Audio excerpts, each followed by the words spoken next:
Cavnaugh with HIVHero.org and HERONEWS.org, and I'm here with Anthony Rapp, the legend. I'm so happy to see you. How are you? I'm very well, thank you. How are you doing? I'm doing fantastic, and here we are at Broadway Con. Why is it important for you to be here? Well, I'm the co-founder of it. Melissa Anelli, who's the president of Mischief Management, which runs Broadway Con. We've been friends since she was a teenager. We met outside of Rent at the stage door, and these were in the days before people were going nuts at this. Like, there were just like maybe 5 or 10 people, even with a huge hit show like Rent. Yes. So we could talk to people and really get to know them, and we became friendly, and we just stayed in touch all these years. And several years ago, she's been running conventions in other spaces, and she thought maybe there should be a Broadway Con, and I helped her, put her in touch with the people in the theater community to let them know that she's a really good person, a good person as a human being, but also a really good person at this. So that's why I'm here. Yeah. Well, it's great, and congratulations on doing that. It's really great. We try and cover it every year, but it's really exciting to see these young people get the chance to interact with celebrities like you, and it's wonderful seeing them all dressed up and be so excited. So congratulations on that. Thank you very much. It's fun to see. I love cosplay.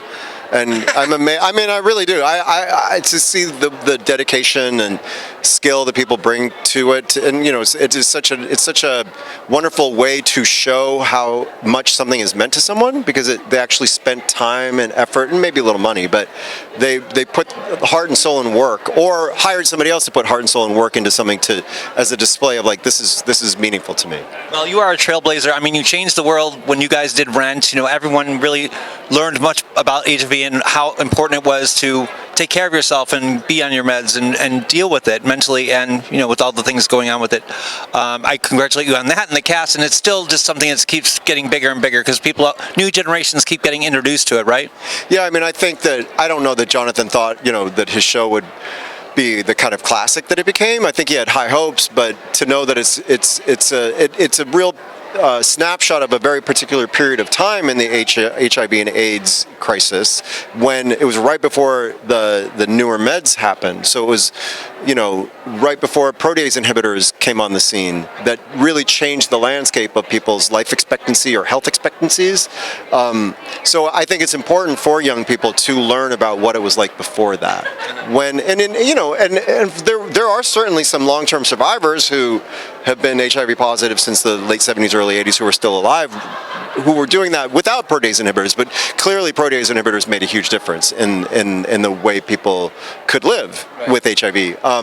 And Rent was also part of the conversation that was just beginning, that it's living with, not dying from. Exactly. I know that I talked to George Takei, and I know how proud he would be about your role on Star Trek Discovery. How did that happen, and how do you feel about doing that role? It happened just by chance. I mean, I got a phone call before I was going to bed. Truly, I didn't even know that there was a new series happening, and I was fortunate enough to be offered it, and it was something that changed my life. And you play an openly gay character. It's really trailblazing. For all those kids out there, certainly inspirational. Those little sci-fi geeks that think, wow, we're seeing this on television. It's okay to be gay. It's very inspirational. And that's an honor. Great. And we're a site for newly diagnosed people living with HIV. Do you have any advice about staying protected and being safe? Well, I mean, it's, my mom was a nurse, and she was very up on all the latest information at a time, in the early 80s, when the outcomes weren't necessarily as good as they are now. But so I knew a lot about the safer sex opportunities that you could take, and so it is something that you can make efforts to protect yourself against. I know that some people are really enjoying the opportunity to use PrEP.